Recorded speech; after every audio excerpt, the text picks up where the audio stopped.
जिंदगी में कुछ करो ऐसा कि आसमान भी झुक जाए। बात कहो तो ऐसी कि विरोधी भी मुरीद बन जाए। दोस्तों, मैं अनिल मुदगल मुदगल राज स्टूडियो से आपके सामने प्रत्येक रविवार किसी एक विधा के साथ में उपस्थित रहूँगा। मेरा जन्म काठ नवे पर राठ नवे ना राठ क्षेत्र नीमराना में हुआ। मेरी कर्मभूमि BRJD पब्लिक स्कूल जिला चूरू राजस्थान है।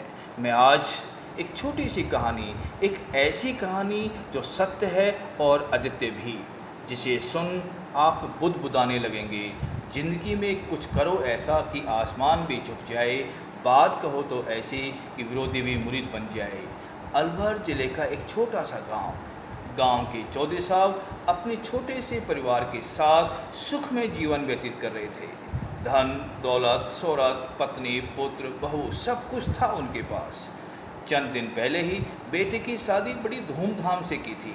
कहते हैं कि कभी कभी खुशियों को किसी की नज़र लग जाती है।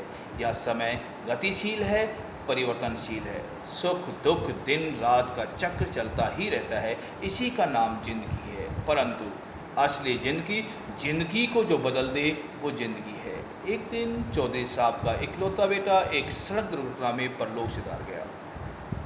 पूरे गांव में मातम सा छा गया। चौधरी साहब के आगे की उम्मीद भी नष्ट हो गई। जैसे बेटे के साथ साथ सारी खुशियां भी परलोक सिधार गई। कहते हैं कि समय बड़े से बड़े घाव को भी भर देता है।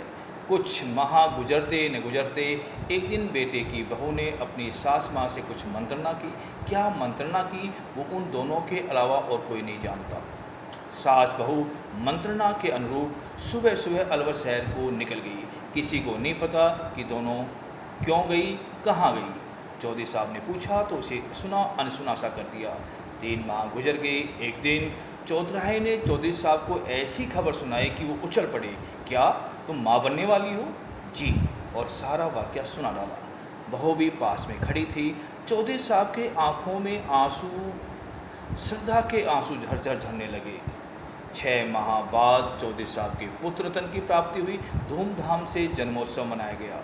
कुआ पूजन छूछक की रस्म के दिन बहू ने सबके सामने जो घोषणा की उसे सुन सब अवाक रह गए। बहू ने कहा कि मैं चौधरी साहब के पुत्र से शादी करूंगी, ठीक आज से 21 साल बाद। किसी ने कहा ये कैसे संभव है? किसी ने कहा ये न्याय संगत नहीं है। चौधरी साहब ने कहा कि मेरे इस पुत्र पर मेरी बहू का अधिकार है। इसकी उत्पत्ति का कारक मेरी पुत्र वधू है। ये इसकी समझ का ही परिणाम है कि चौधराहन की नसबंदी खुलवाकर मेरे जीवन में खुशियां भर दी। इसलिए जो बहू चाहेगी वही होगा। किसी के पास प्रतिकार करने का साहस नहीं था। अपितु बहू की समझदारी की सभी प्रशंसा करने लगे। किसी ने कहा जिंदगी में कुछ करो ऐसा आसमान भी झुक जाए। बात कहो तो कुछ ऐसी कि विरोधी भी मुरीद बन जाए। ये कहानी आपको कैसी लगी? अपनी राय ज़रूर दीजिएगा। मेरे YouTube चैनल को लाइक कीजिए, सब्सक्राइब कीजिए। संडे को फिर हम मिलेंगे एक नई कहानी के साथ। तब तक अपने घर में रहिए, स्वस्थ रहिए, मुस्कुराते रहिए।